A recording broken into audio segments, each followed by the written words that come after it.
Okay, hello everyone. Welcome to the CAG webinar. I'm Lori Weeks. I'm the Vice President of CAG, and this is one of the duties that I have is helping to facilitate our webinar series.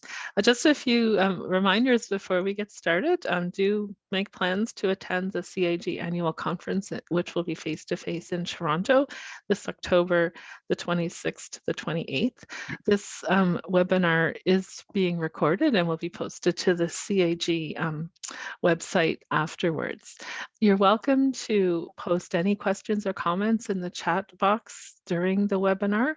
And then at the end, we'll have some time for discussion. And at that time, if you wish, you can be unmuted and you can ask questions directly. Let's see. Yes, so today we are very excited to have Dr. Tamas Fulop. I know I said that incorrectly. He can say it properly. Who is a very distinguished member of the CAG and has received the CAG Award for Contribution to Gerontology. So Dr. Fulop is a professor of medicine and geriatrics and a senior researcher at the Research Center on Aging at the University of Sherbrooke. He's directed the biology research program at the Research Center on Aging there for more than 10 years. Dr. Fulop's research is focused on immune response changes in T cells and neutrophils and the mechanism of inflammation with aging and age-related diseases in humans, with a specific focus on dementia and cardiovascular diseases.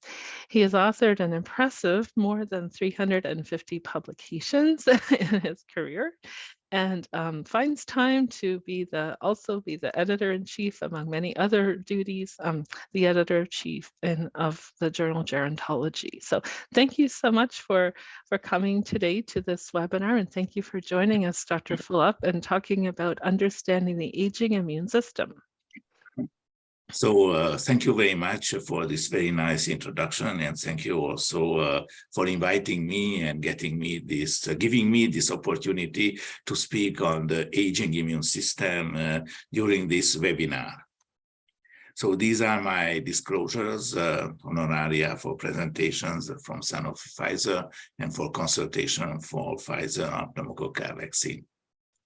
So the question is always, when you are speaking on aging, what is aging? So there are so many definitions and so many aspects, but I took this, which is, I think, grab all the facets of the aging process, and mainly biological aging, that I think is also very important at other part, but myself is mainly in this field.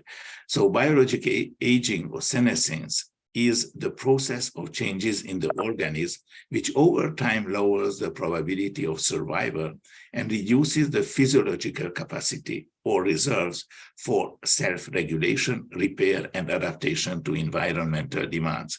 So you can recognize many aspects of aging that we consider very important. And of course, we have a primary aging and a secondary aging. This can be also defined in different ways.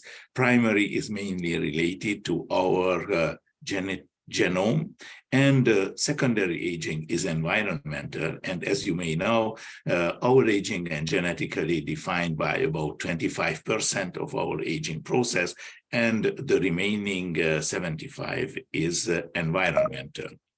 So the aging process is very complex. This is what we have published a few times ago, is just to make you aware that everything in the organism, from the molecules to the whole person, is related, and there are hierarchical contribution and interaction between all these different facets, and what we can call a multi-scale interactome at this level, and really determining what we call in phenotype the aging rate, the evolvability, and the health.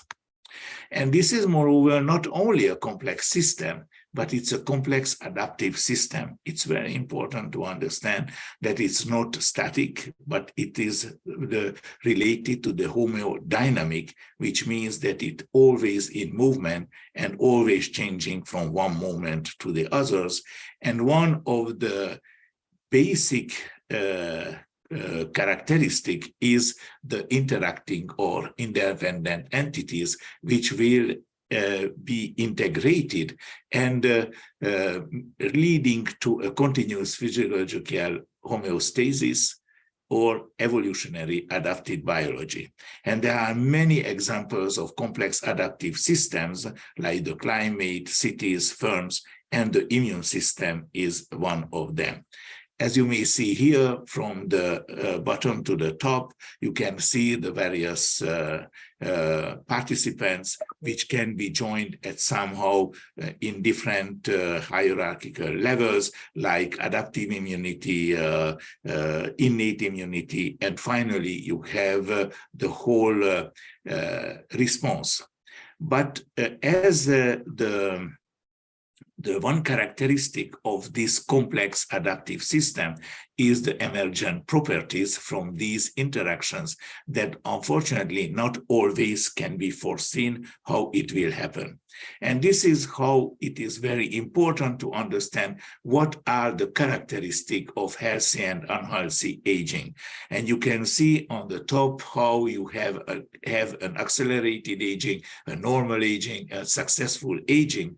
And this is always the same aging, but at different rate. And they cross the threshold between health and disease at different time point of on a time scale of 100 years. And bottom, you can see what are the underlying mechanisms which can be implied in these different aging processes, from genetics to the environmental and the social aspects. And all them interact to giving rise to what we call at the end aging. Some time ago, in 2013, the hallmarks of aging were defined, and I draw your attention that in 2023, the same authors again published a revised version where they added two more hallmarks, but nevertheless, the basic of the aging hallmarks remain the same. And between them, you can see here the altered intercellular communication. What is this? This is the neuroendocrine dysfunction, inflammaging, immunosenescence, and the bystander effects. So you can see here that immunity at large is one of the hallmark of aging. And this is divided in immunosenescence and inflammaging. And why it is so important? This is important because all the other aging hallmarks that you can see in the center, and also the cells and molecules which are composing this immune system are related to the major diseases of aging, like neurodegenerative diseases, cardiovascular diseases, cancer, autoimmune diseases, and also COVID-19, as we know since 3 years now. Aging is a dynamic process. So the most important measure of the aging is the human maximal longevity. The human maximal longevity, or in any species maximal longevity, is related to the individual who lived the most longer during the period that we are measuring. And this is really Jeanne Calment here. She is French, and she lived almost 120, 121 years. And what you can see here, that it's not only that what's going on in a moment, but this is what we call the immunological history or immunobiography.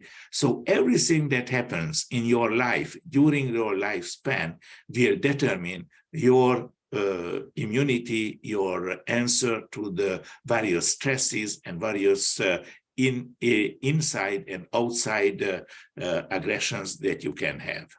So the immune system, very quickly, this is the whole immune system, as we know. So this is frightening when you are looking at that, but there are some basic cells which are very important, and we can also simplify it just like that.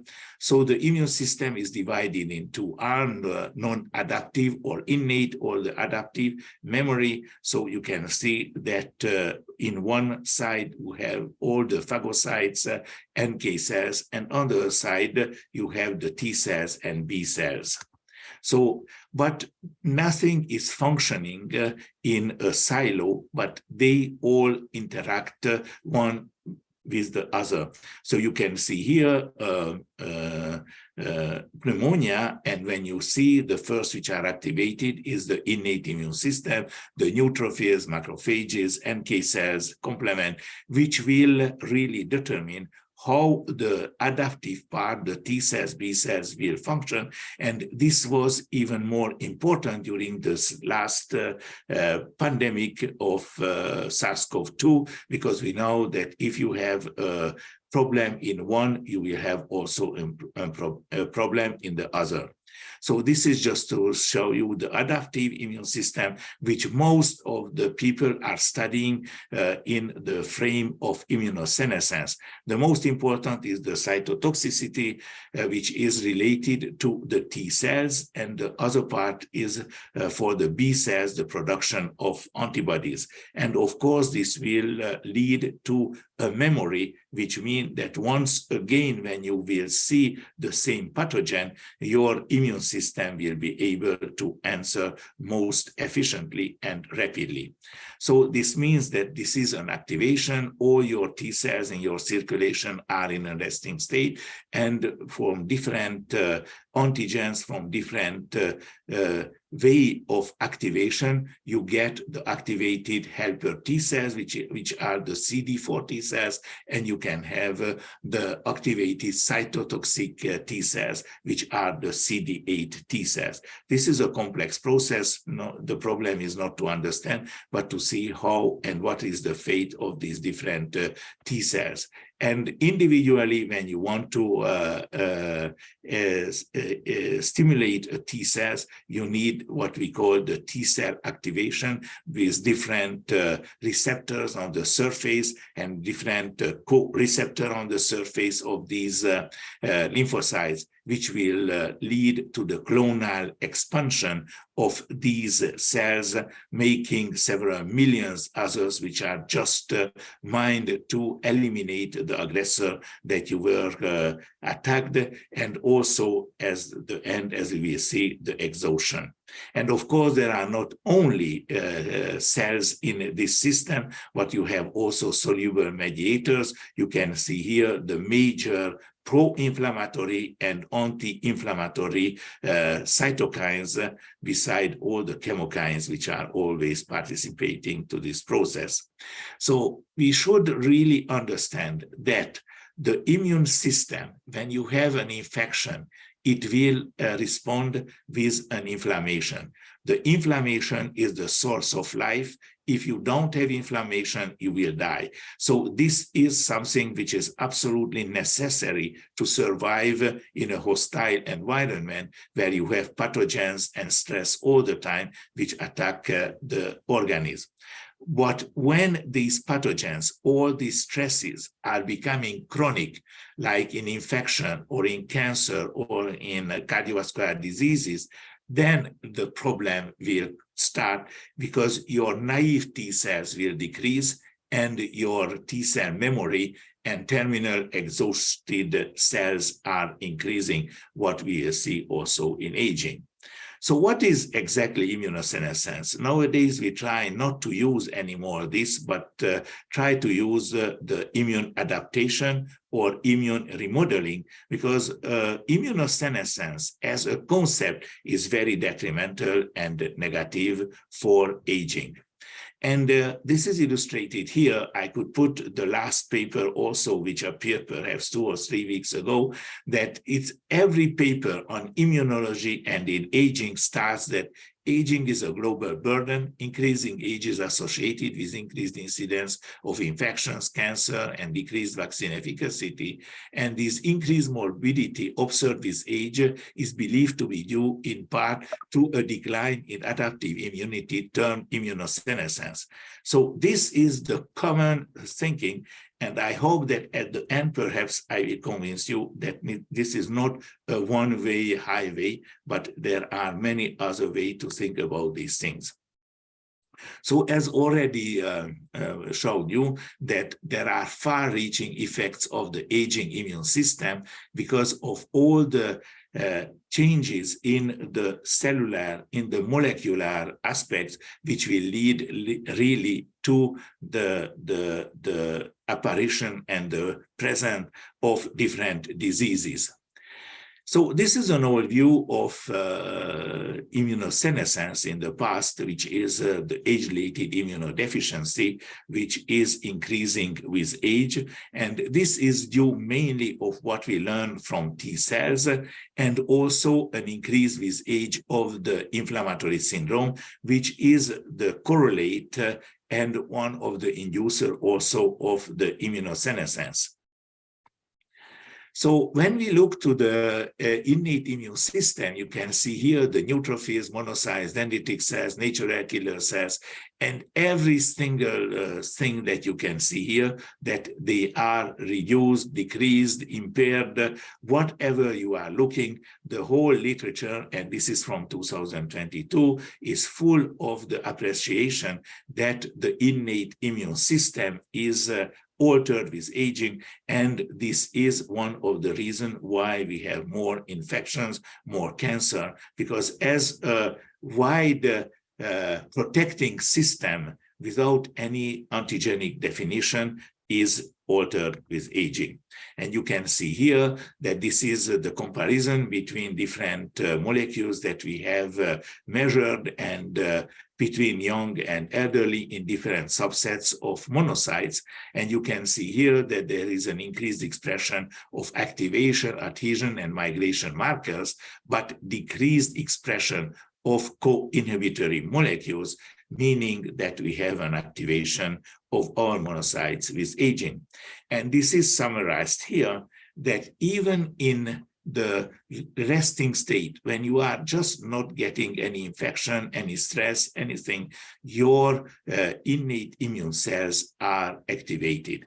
So this means that they are in a state that they can, if this is necessary, answer more rapidly than if they were just only a quiescent state. But this is also one aspect of inflammaging, as we will see later. So all your cells, whatever you look, are activated. And when you try to activate them specifically, as the activation can be very high, they will not answer to your activation stimulation. So there is a constitutive activation through all these constitutive receptors. Among them, the most important are the TLR, the toll-like receptors, and the interferon receptors, and which means that this activated state will lead to a diminution of the specific activation. You can see here, there is the red arrow, that in young you don't have activation of the signaling molecules, while in elderly, in neutrophils, you have an activation already at the quiescent state.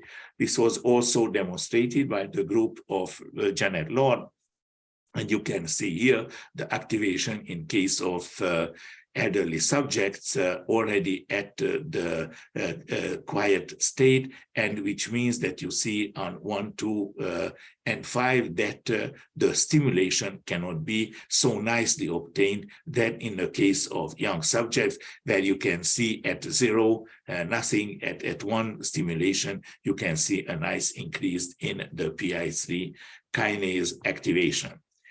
And we should wait until the early 2000s to understand what is that. This was termed actually what we call the trained innate memory. And this is very important, that we were thinking for a long time that the innate immune system has no memory, but only the adaptive immune system. But this innate memory is very important, because at any time these monocytes, neutrophils, and other phagocytic cells are stimulated for the next and different antigens, they will answer much more much higher response. But also the other part of this, that this goes unregulated, you can have really a tolerance and not response at all.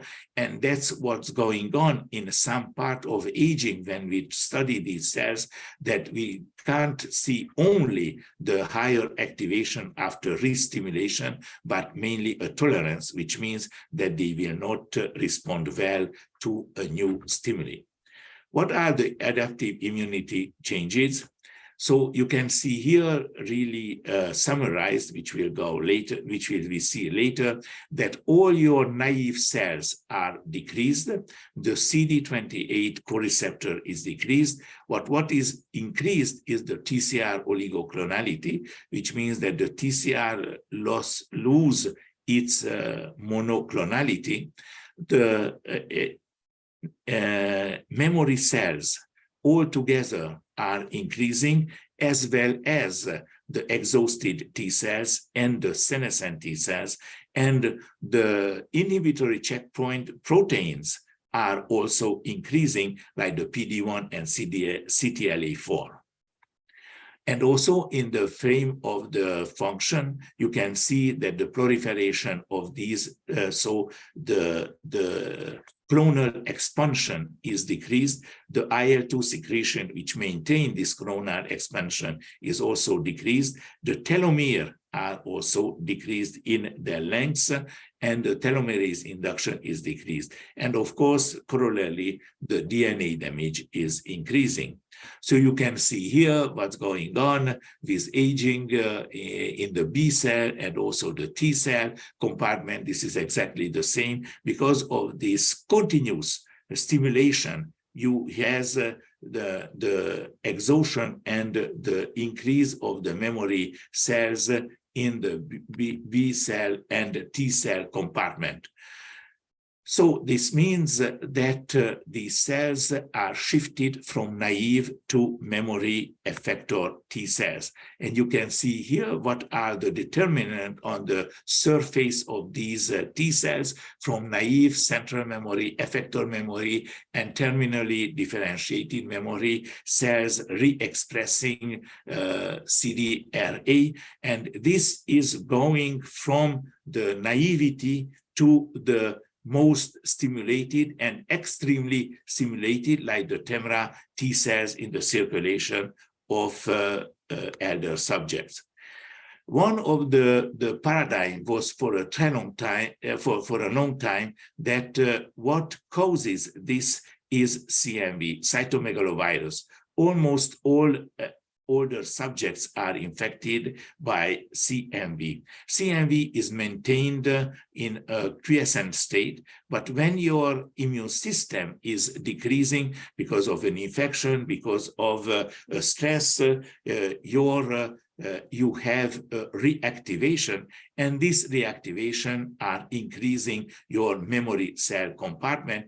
And more you age, more you have reactivation, more you devote T cells in your circulation. Some of them are saying until 80% to maintain the CMV under cover. You can see here that in different parts of the CD8, CD4, and gamma T cell compartment, not everything is decreasing, but sometimes you have no changes, or you have even increase in some type of cells. Whether it is helpful or not for maintaining your health and your immune system functioning, this is always a debate, but just showing you that the changes are not just one directional, like senescence, and everything goes bad. So you have here the three signal model for the T cell exhaustion. The exhausted T cells are T cells which are not functional, but for some reason, if you can block, like in the treatment actually for cancer by the checkpoint inhibitors, like you can see here for the tumor, for the PD-1, LEX-3, or CTLA-4, they can become again functional. So this is, and we will see the distinction between the senescent and the exhausted cells. And you can see here what are the T cell development and the key mediators for the T cell exhaustion. This is a very complex molecular and physiologic process, but you can see how many different T cell, exhausted T cell we can have in the circulation, and this is increasing with aging. So conceptually, we should really distinguish these exhausted T cells, which can still proliferate under certain circumstances, but at the quiescent, and when they need, they function very poorly, like in the cancer immunosurveillance. While senescence, as you may know, this is one of the theory and really best studied X in aging, that the cell senescence may explain all our aging, and the senolytics and the xenomorphics are developed to try to eliminate these cells. So these senescent T cells have no proliferation, no adequate function, but they are metabolically extremely active and also producing a lot of pro-inflammatory mediators. So this is the complex way how you can really conceptualize the exhaustion, where you have an overlap between stress and aging. Aging is many times stress, different stresses, and you have here all the environmental factors, the alterations in other immune cells, as everything is related in the immune system, and also you have the cell types which at the immune system are suppressing or activating the cells, and leading finally, as you have in the middle, the exhaustion of the T cells. So this is a very complex lifelong process.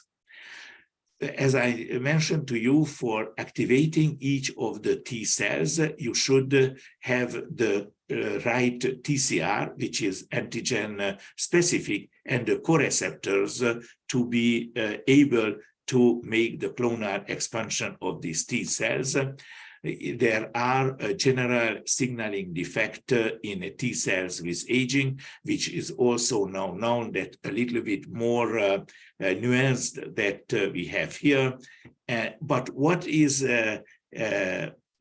was found that as in the innate immune system you have had with the phagocytic cells at the quiescent state, you have also a higher activation of your signaling and molecules inside of the T cells, like you can see here at the baseline STAT, which is phosphorylated. So these T cells are also somehow in a state where they can answer, like in memory T cells, much better than if they were not at this stage.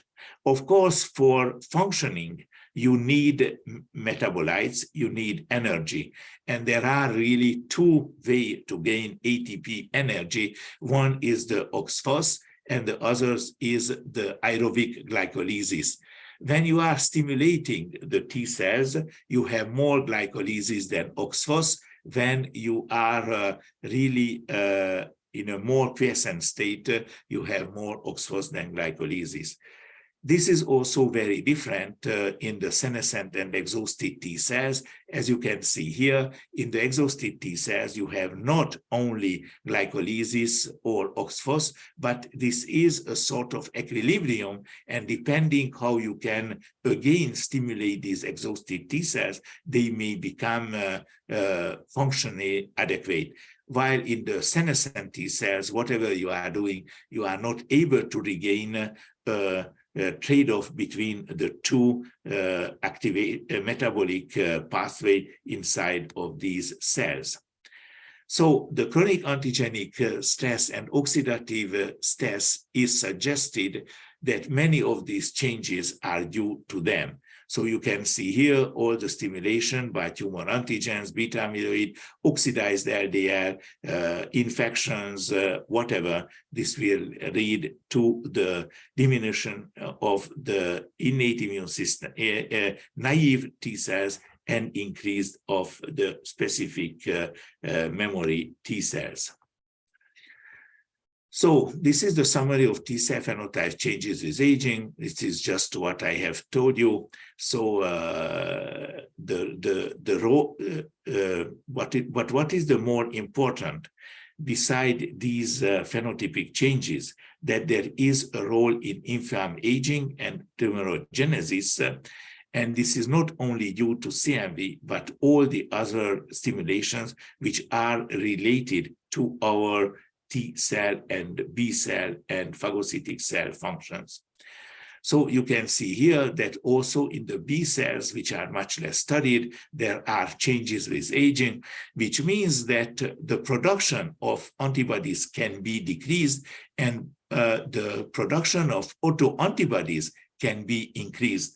So this is the major changes, and you have also many memory B cells that are accumulating with aging, which can be metabolically very, very active. So this is a cartoon which tell you what are really the decrease in blue and all the increase in red. So this is very variable. So therefore, we should study all these aspects to have a good view of how the immune system is functioning with aging.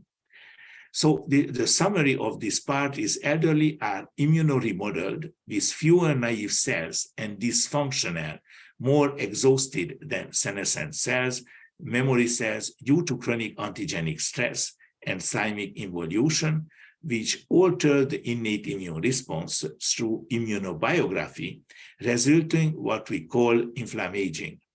But if it would be only an adaptation for survival and not only detrimental for the apparition of the age-related, age-associated diseases. So we should really think about this possibility, and I will try to explain you later. So the sources leading to inflammaging quite rapidly. So the inflammaging is macrophage-centered because the innate immune system is, as I told you, activated during the quiescence, so they produce many pro-inflammatory cytokines, and this will influence and also decrease the functioning of the adaptive immune system. So this is how this is conceptualized by Franceschi in 2000 when he coined the term of inflammaging, that this is macrophage-centered. So the macrophages are the base of this inflammaging because of the chronic stimulation and stress. So we know that inflammaging as an evolutionary unpredicted byproduct of the different sensors.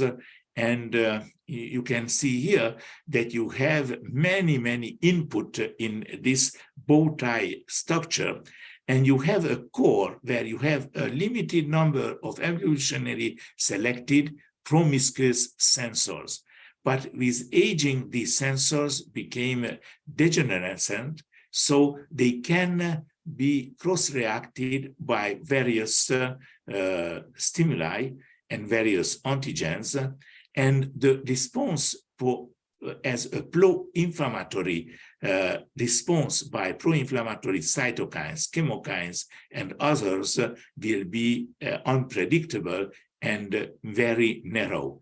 So this bow tie structure explains you how many things can lead to the stimulation of the cells and leading to a few molecules which can maintain what we call inflammaging.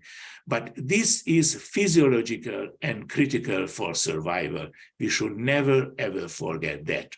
So I put again here what I have told you already, because not only the immunosenescence, but also inflammaging is caused by chronic stimulation of the immune system. So some of them I will just mention to you, like the nucleic acid, which are the mitochondrial DNA.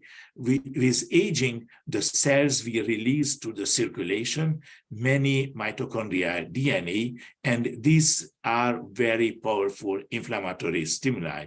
So these what we call the DAMP, so they are originating from inside of organism to maintain the inflammatory process. The next is the generation, as we have already seen, of the senescent cells. And this is a major theory and axe of research in aging, that the stimulation of these senescent T cells, which are capable of what we call the SAS, the senescence-associated secretory phenotype, which will secrete a large amount of pro-inflammatory mediators contributing to inflammaging. This is just to show you that the T cells and B cells, by their exhaustion and by their senescence and the stimulation, will contribute to this inflammaging process. And this is, you can see here, what are the senescent triggers in proliferating T cells, oncogenic activation, oxidative stress, radiation, replicative stress, whatever. And you will finally have the growth arrest, the senescence-associated secretory phenotype, and the altered gene expression, which will lead to the senescent state. And you can see here all the molecules which are participating to this senescent T cell development with age. So this is once again to try to show you what are the differences between exhaustion and T cell senescence. These are completely different concepts, and we should not confound them and thinking that everything which goes on is a senescence when you stimulate the immune cells.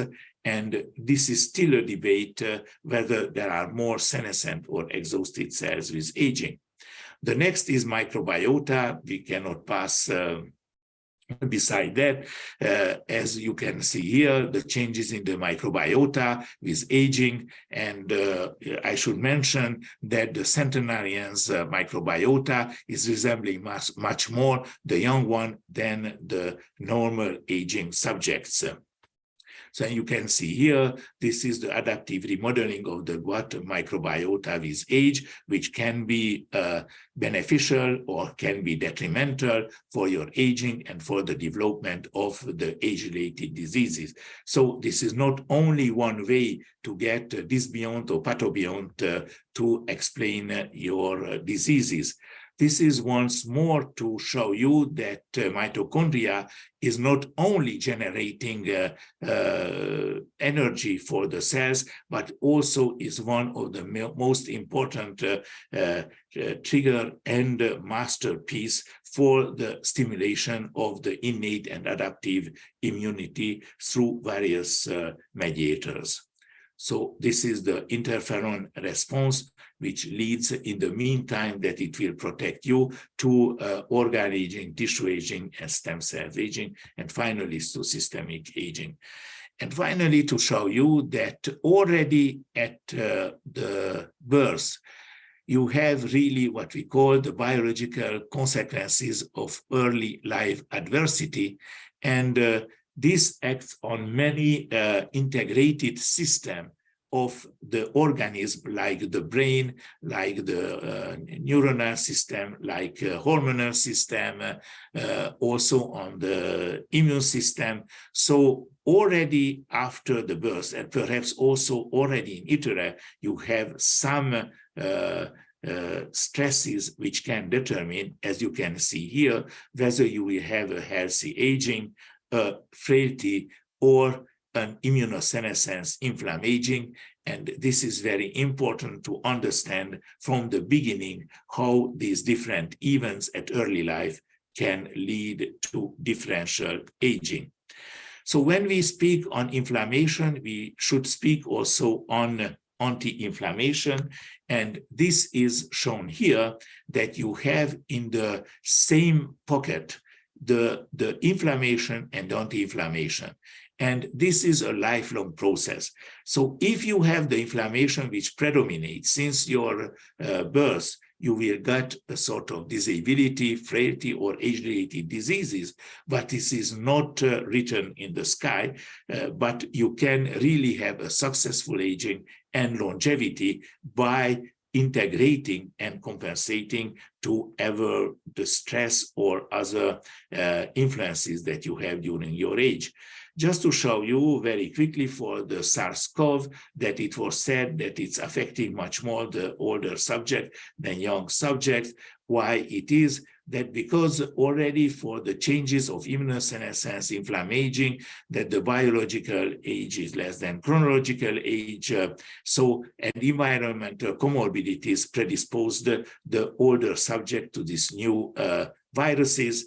And this is also to show that one of the most important reason why the elderly subjects couldn't defend themselves against SARS-CoV-2, this is the uncoordinated adaptive immunity in the elderly because of the cytokine storm, which means the dysregulation of the innate immune system. Those elderly who had a very good innate immune system could really drive their T cells to respond to SARS-CoV-2. So this was not always aging, but what's going on in your immune system that determined how you will respond to SARS-CoV-2. And you can see here, when you have an outreach like the blue arrow in one and the other side, which will show you that in older infected subject with COVID, they have a huge innate immune response, which led to cytokine storm, which led to the paralysis of their adaptive immune system. So you can see here the susceptibility to SARS-CoV and other things depends on the true arm of the inflammation, which is the pro-inflammatory mediators or the anti-inflammatory mediators. Inflammation is also a driving cause for Alzheimer's disease. You can see here the neuroprotective microglia, which can really eliminate all the aggressors, including beta amyloid. But when you have an activated astrocytes and neurotoxic microglia, because all the neuroinflammatory environment, which is accentuated by aging, you will get a neurodegenerative disease at the end. And you will see here that it develops during decades before you can get the clinical symptoms of the neurodegenerative diseases. So the neuroinflammation by the changes in the innate and adaptive immune system with aging can contribute after many years of stimulation to the Alzheimer or others. And you can see here how your gut microbiota with the dysbiosis can really lead to leakage. And when you have the leakage from the gut, you have a systemic inflammation, which will go inflammaging, and it will go to the impairment of the blood-brain barrier and finally lead to neuroinflammation. So you can see that a systemic inflammation and systemic deregulation of your immune system with aging can lead to this neuroinflammation. The same is true for cancer. This is also related somehow to inflammaging. And you can see here that the asthma of the elderly, which is an increase in older subject, is also related to a dysregulation of the type 1 and type 2 inflammation, leading in a very complex way and mediators to the asthma of the elderly. So why does the conception of inflammaging matter? Geroscience is an interdisciplinary field that aims to understand the relationship between aging and age-related diseases. So because aging is the major risk factor for most non-genetic chronic diseases, an understanding of the role of aging in the onset of disease should open up new avenues for disease prevention and cures. The common goal is to explain and intervene in age-related diseases, and one of the major pathways in this connection was inflammaging. So you can see here how they conceptualize this, that all the aging process before the age-related disorders with the determinants of aging can lead to these diseases. But there is also a highly connected interaction between these different pillars or determinants or hallmarks of aging. And this is to summarize how the senescence, aging, inflammaging, immunosenescence can lead really to age-related diseases. So this is our concept, actually, that everything which goes wrong, which are changes, lead really straight to these age-related diseases. We have conceptualized this in a different way, and the first one is how the geroscience is conceptualizing. The second is how we can somehow conceptualize that really aging and diseases can evolve in a parallel way with the same determinants, but as aging is not determined by the different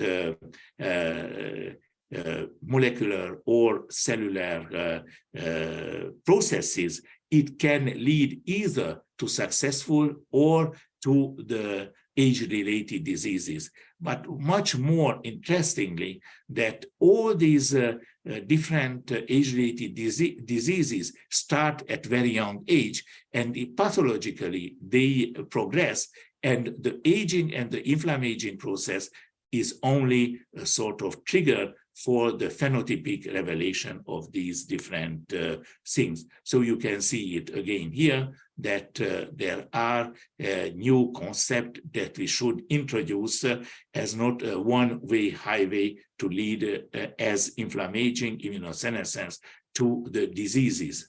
So the new paradigm of the dynamic immune changes with aging.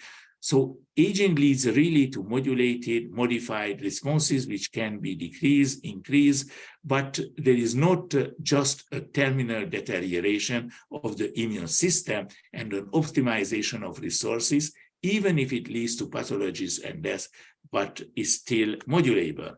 So I wanted to show you 2 or 3 examples how it works. Inflammation, but not telomere length, predicts successful aging at extreme old age. At the longitudinal study of supercentenarians, the most important determinant of their longevity was inflammation. But of course, this is an inflammation which is balanced. So you can see here the differences between the elderly and centenarians, and we think that centenarians are always an exception, but I think the most important question, why all the other elderly are not centenarians? The centenarians keep a very powerful immune response. They are all very much inflamed, but their inflammation and contained by the anti-inflammatory response. So this shows you that inflammation per se is not the driving, but the disbalance between the immune system, pro and anti, is what is important. You can see here the plasma levels of pro-inflammatory cytokines in control and centenarians. Everything that you look is increased. This is a very new publication of the Franceschi group, which will tell you that this confirms that the changes at the lymphokine levels involved in inflammatory regulation were the most relevant during aging of these centenarians. This is very important.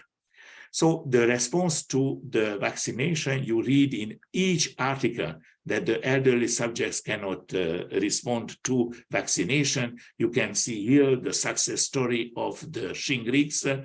97 or 98% of the elderly subjects had a very good antibody response, and after 10 years of follow-up, they are still protected against the Shingrix. We should say that it contains an adjuvant which is stimulating the innate immune response, which will drive the normal and efficient adaptive immune response to this vaccine.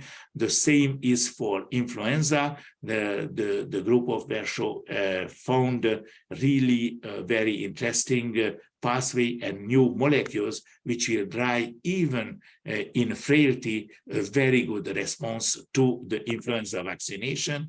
And you can see here that the high dose vaccination for influenza is about 25% more efficacious even in ill elderly than the single dose vaccine. So you can see here that it reduces the all-cause hospitalization, serious cardiorespiratory events, even pneumonia are very much decreased. So you can see here that the same thing happening in one or the other side, but it will lead to different results like age-associated diseases, frailty, or resilience. So this is again the balance between everything which is going on in the aging process. And finally, this is a lifelong adaptation to stressors.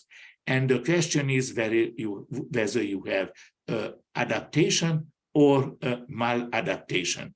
And this will really determine whether you will have diseases or the healthy, successful aging.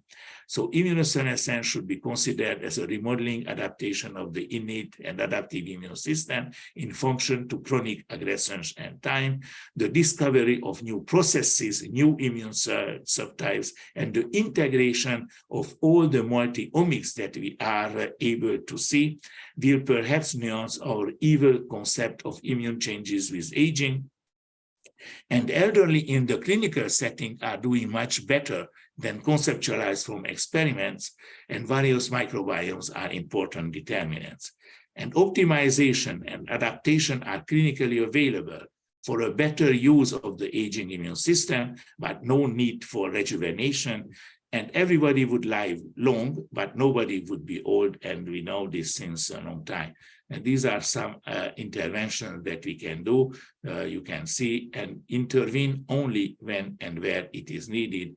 And this is the Babel Tower, and this is showing our frailty and also the way that we are doing the same thing, but we cannot communicate always because our language is not adapted to communicate these different scientific advances. So we should communicate much better and understand much better what's going on, even if we have already many tools to investigate it. So thank you very much for your attention. And these are the people and the funding organists who contributed to these works throughout my scientific career. Thank you very much. Oh, well, thank you very much. That was a huge amount of information. I think for those of us who don't have this background, it's a little bit overwhelming, but you have a really great way of explaining it. And I loved your visuals. That was really quite incredible. Thank you. So you're welcome. We do have a few minutes left in the webinar. If anyone in attendance would like to post a question in the chat box, or I believe Anthony will unmute you if you'd like to ask a question. So we do have a few moments for discussion if anyone has a question or a comment. I can start. There was one posted. I can ask while others are thinking. So this is from Brad Meisner, who is the president of our association. He had to leave early, but he did post a question. So he does say that he's not a biologist, but had some understanding of the concept of inflammation. But really, kind of what was my conception as well is that inflammation is a bad thing, and it causes a lot of harm to us. So his question is really around how can we balance the good and the bad of inflammation. So really kind of, you know, what can we do to ensure that we have those positive inflammation processes, but get, reduce the bad ones? Is that too applied of a question to address? This is a $1 million Uh-huh. question. Oh, I mean, we all know what is good, what is bad for our life. And one of the basic is the lifestyle interventions. So it's everybody is seeing that, but nevertheless, we know that exercise, how it is really important to decrease many effect of the bad inflammation, like hypertension, like cardiac diseases, even in cancer. We know that it can protect at least about 30% of the colorectal and mammary cancers if you do exercise. The healthy eating, which can be, very different from one place to the other. And what we are always saying that this should be really personalized. And this is very important, that the personalized health style and lifestyle interventions are much more important than just to think that we do something and it will be good. So, one, I think very important that when we do these lifestyle intervention, we enjoy what we are doing and not doing it just because we do it, because this is more stress than that. The very important thing to reduce the stress. We know that all the firemen and policemen at the age of 50 are completely aged because of the stress they are have during their career. So, stress should be really mitigated somehow and try to cope. And we should be educated to cope with these things. And also, to decrease the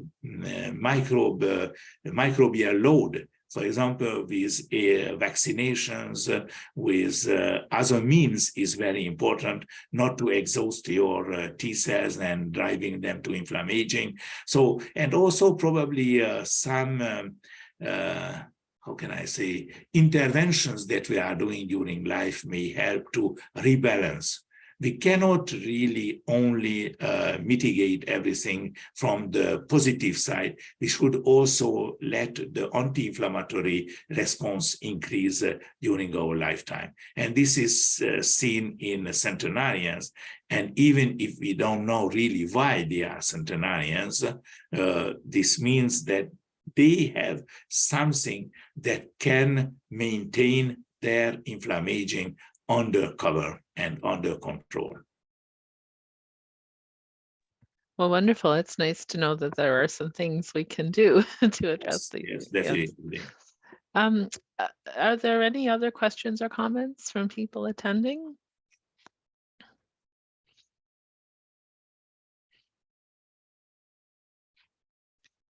Well, I don't see anything posted, and we are just at the end of our time. So that was wonderful. Thank you again, Dr. Fulop, for presenting this.